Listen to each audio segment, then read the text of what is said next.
Hi guys, it's Jess. Welcome back to my channel, and this video is all about my Nanowrimo project. So today is November the 1st, which means it's the first day of Nanowrimo. If you don't know what Nanowrimo is, it stands for National Novel Writing Month, and it's something that was very popular in America a few years ago, but over time it has gradually become more popular worldwide, and it's something that I have been aware of for a few years now, but I've always been quite nervous to have a go myself. And then this year I decided, do you know what?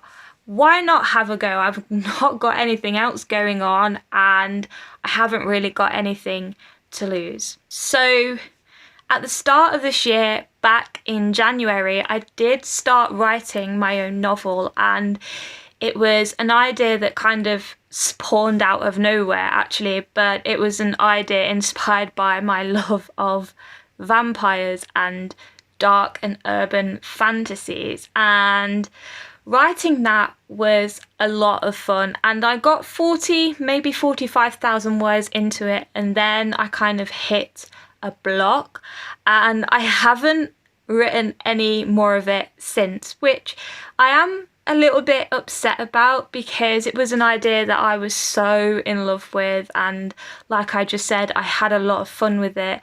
I loved my characters and I was just envisioning all sorts of things that could happen in that story, but I hadn't planned it. It was just something I just started typing away one afternoon before work, and yeah, it just kind of spiraled and I hit a dead end with it. So unfortunately that idea just got cast aside, but I've still got it on my computer and I have tried to go back to it a few times and reread it and edit bits, but it's just not something that's working right now. But who knows, maybe in the future that book might be out on bookshelves, I don't know. But even though I didn't finish it, it still made me realise that I can write if I want to, and I'm not the best writer in the world. I've not been trained in writing, but it made me realise that I could write a book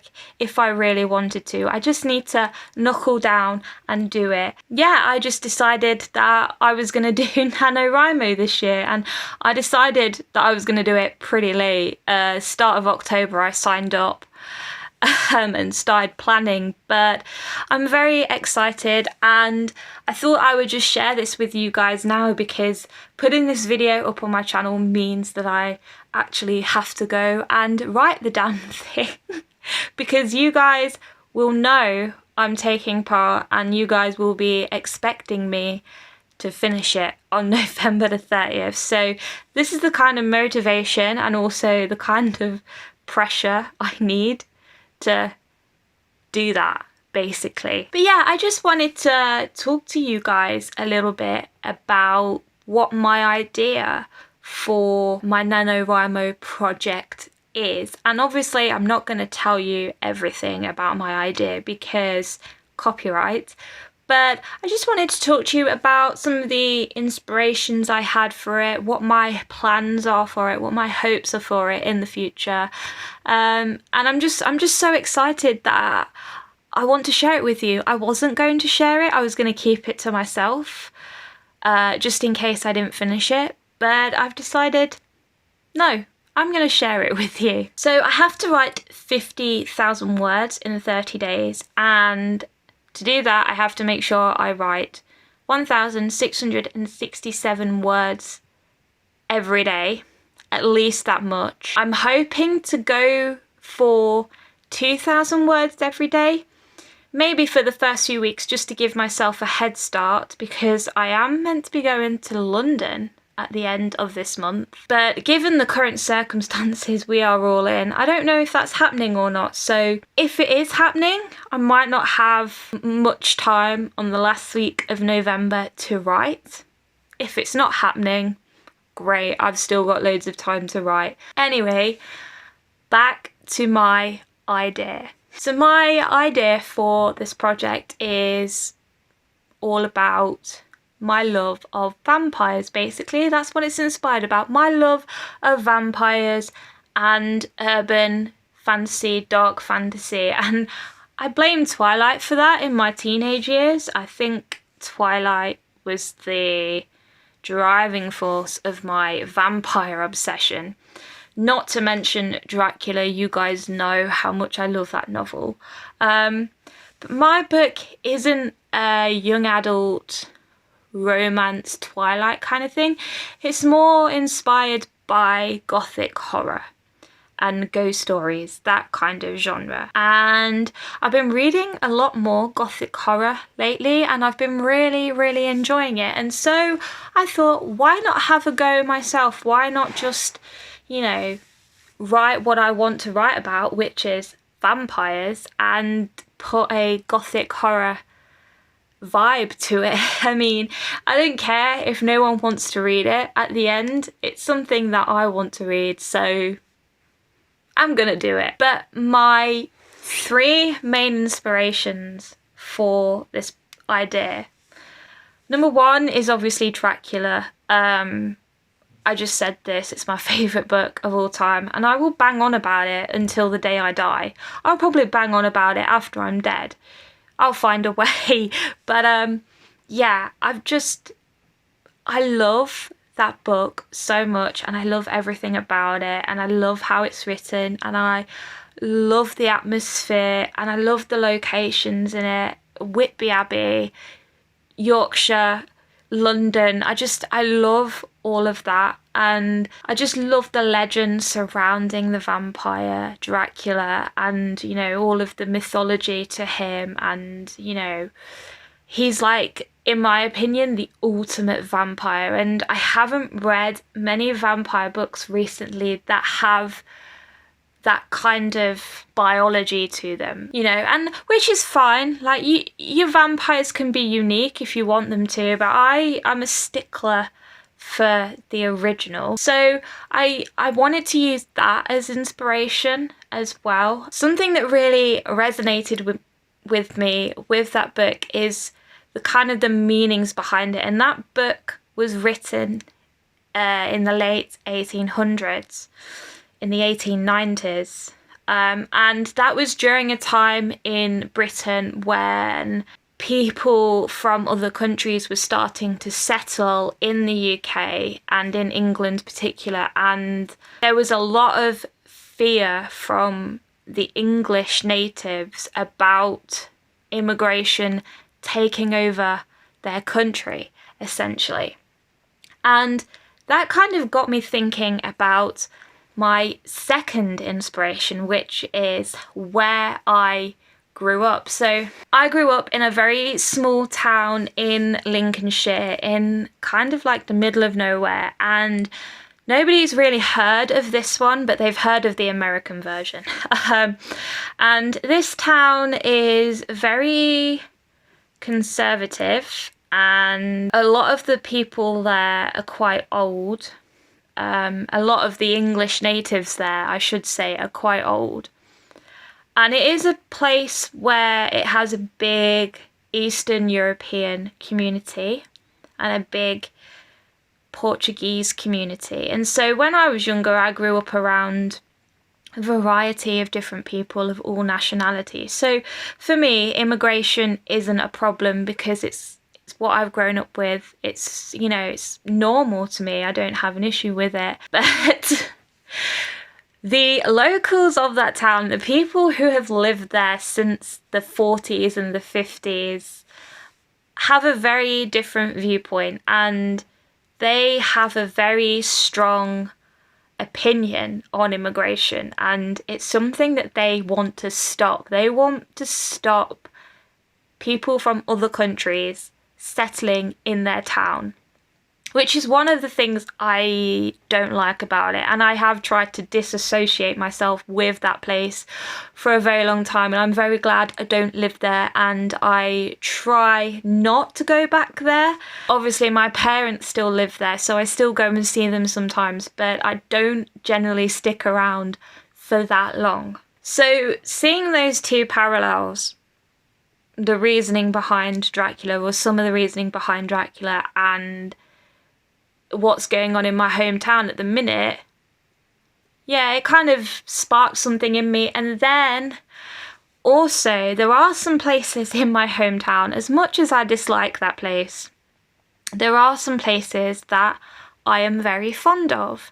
And one of the places I used to hang out around when I was a kid was the riverbank. And back home they call it the sea bank because it connects that town to Skegness. And you can literally walk from my hometown to Skegness. It's like 26 miles, a marathon basically.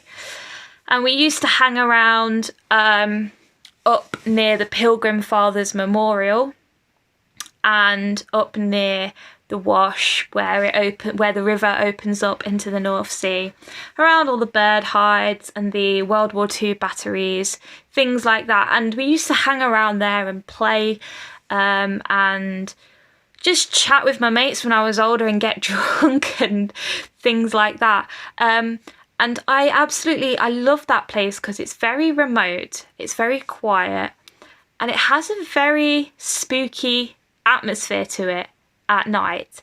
And me and one of my friends from school, we used to go there quite a lot when we were teenagers because he lived around that part, and we used to hang out there quite a lot. And we'd stay until it got dark, and then we used to have to walk down this really long road past all these farms and these big cottages to get back to his house. And it was always quite creepy. And there was a church on that riverbank that had a very spooky graveyard, and I never used to like walking through it. So I've kind of used that location as the inspiration for my book. I'm giving it a different name. So it's got that kind of remoteness to it that I just really liked and really wanted to include in my book. So there's that. And then my third inspiration is the legend of the Highgate Vampire. So you would probably have heard this if you live in London, if you live around Highgate. I don't live in London, but I know of this because I've been researching a lot of myths and legends, and the Highgate Vampire was a very big thing in London around the 70s, I want to say. And Highgate Cemetery is quite a big cemetery in London, and quite a few famous people are buried there, like Karl Marx and Douglas Adams. It has its own history and its own myth and legend in that there was this vampire that supposedly lived there. So I'm not going to go into a whole bunch of detail about it, but I'll put some links in the description down below for you guys if you want to hear about it some more. But essentially, people believed that this vampire lived in Highgate Cemetery, and there had been a few sightings and a few people spoke on the news about seeing this vampire, and they believed that it had been woken up by Satanists, this group of Satanists that used to go and perform rituals in the cemetery. And then there were these two guys who were trying to slay this vampire, and there was a whole war between them. Actually, they absolutely hated each other, and they were always trying to be the first to get to it, and they were always trying to be the first with the best information. And there's like, one of them wrote a book. There's just so much to it that I loved, and so I kind of took some inspiration from that and I've put it into my idea as well. So it's kind of a mishmash of a lot of different things, but it's got my own spin on it, and yeah, I'm very excited for it, and that's all I'm gonna say. Like, there is a lot more to it, but that's the gist of it, and that's the inspiration for it. And I've been planning it throughout October, and I don't normally plan when I write. I'm one of those people, I'm a Stephen King basically, so I will just write whatever comes into my head. But I wanted to try and plan this one because I have a 30-day time frame to write 50,000 words. And so I think having a plan having an outline, having my scene cards so I know what happens when, is going to help me manage my time better, and it's going to help me write things better because I know the ins and outs. I've written 2 really detailed outlines, one of which is verging on 7,000 words of pretty much a step by step.